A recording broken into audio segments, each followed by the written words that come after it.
press your buttons now.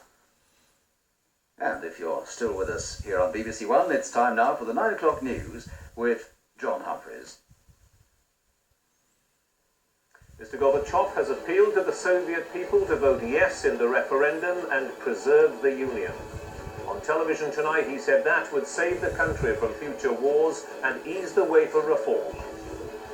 Homecoming celebrations for the Birmingham Six, and the police say a new investigation has begun.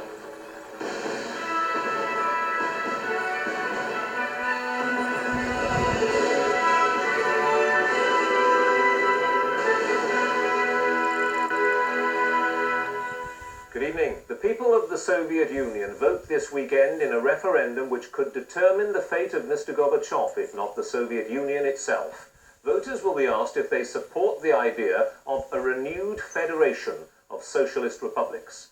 Mr. Gorbachev is expected to get the vote he wants, but tonight he went on television 24 hours earlier than planned and delivered a powerful warning of what will happen if he doesn't. Martin Sixsmith reports. It was an emotional appeal for support in a vote that Mr. Gorbachev can't afford to lose. We should all be aware that in this referendum we're deciding the central issue of the future of our whole state, the fate of our country and our fatherland. I appeal to you all to take part and to vote yes. The Soviet leader said rejection of his proposals would mean internal strife and unprecedented upheaval throughout the world, but he pledged to use a victory in the poll to further his reforms, not to return to the old ways of centralized repression.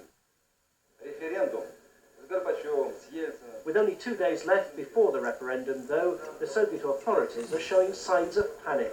Factory managers have been told to lecture their workforce into a massive yes vote.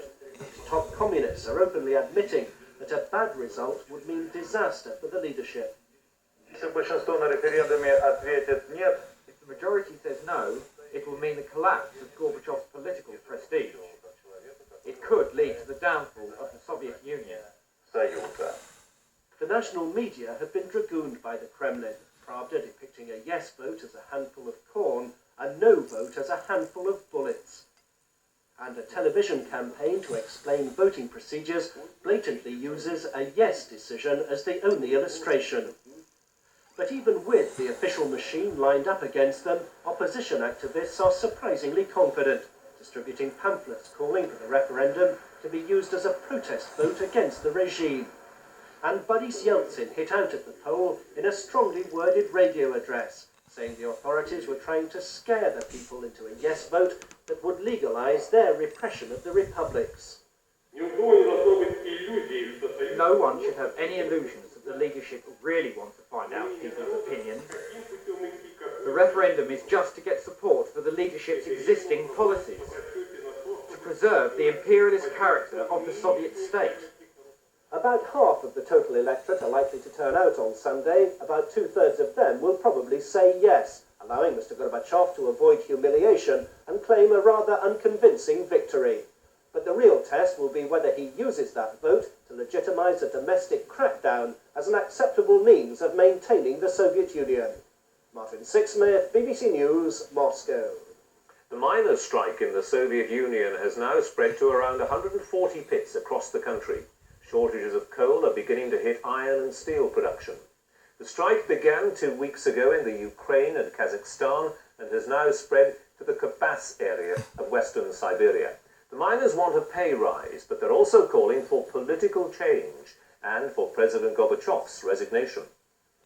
The wheels are still turning at the largest colliery in Donetsk and at 80% of the pits in Ukraine.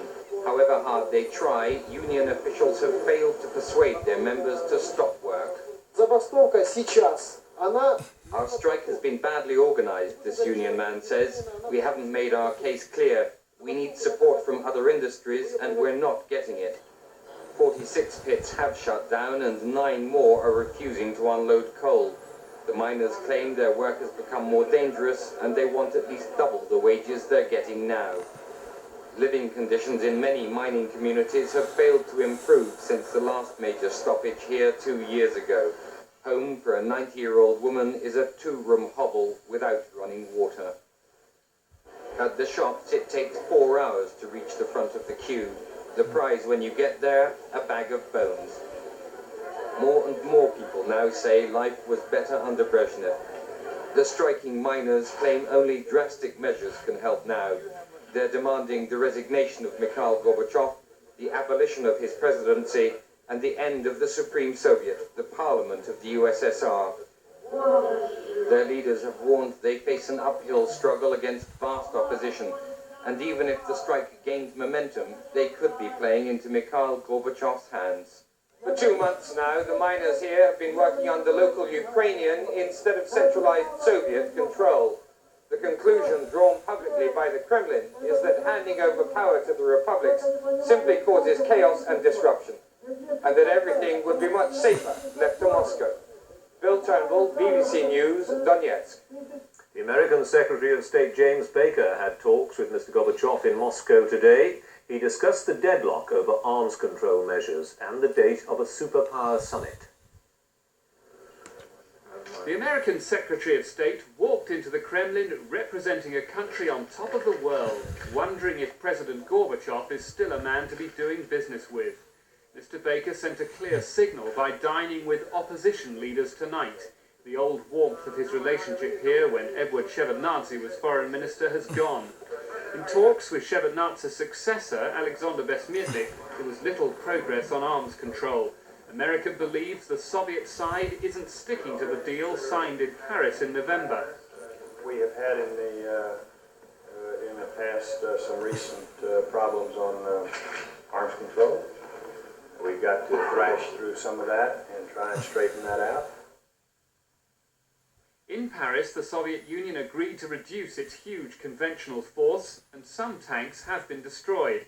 But the Americans believe others were moved beyond the Urals, outside the terms of the deal before it was signed, and 2 tank divisions were reclassified as naval forces, which are not counted in the total. A working party from both sides met in Moscow through the night and will meet again tonight. The 2 ministers will continue to look for agreement tomorrow. What matters most is that we have not abandoned effort to try and find solution to the existing problems. With the loss of the old Warsaw Pact countries, Soviet military leaders are holding on to what they can, but failure to resolve this could jeopardize further nuclear arms reductions talks and sour relations, with both sides still hoping for another Bush-Gorbachev summit soon. The President of Yugoslavia, Boris Tadeusz, has suddenly resigned. He said that without military intervention, the country is veering dangerously towards civil war. After a week of anti-communist demonstrations, Mr. Jovic had been trying and failing to introduce security measures demanded by the army. It was these student demonstrations beginning last weekend and continuing until early Thursday that precipitated this crisis. Earlier this week, the collective federal presidency of Yugoslavia met and decided narrowly not to call in the army to clear the streets of Belgrade. With the withdrawal of the students, apparently satisfied that the Serbian Republic government had given in to several demands, it was thought the crisis had cooled. The 8-man presidency had been meeting again, and the current chairman, Boris Tadeusz, said tonight that he resigned because his colleagues in the leadership had rejected a request from the military for a state of emergency. Mr. Jovic maintained that without military intervention, the country was veering dangerously close to civil war. Mr. Jovic, seen here at his inauguration, made his announcement in an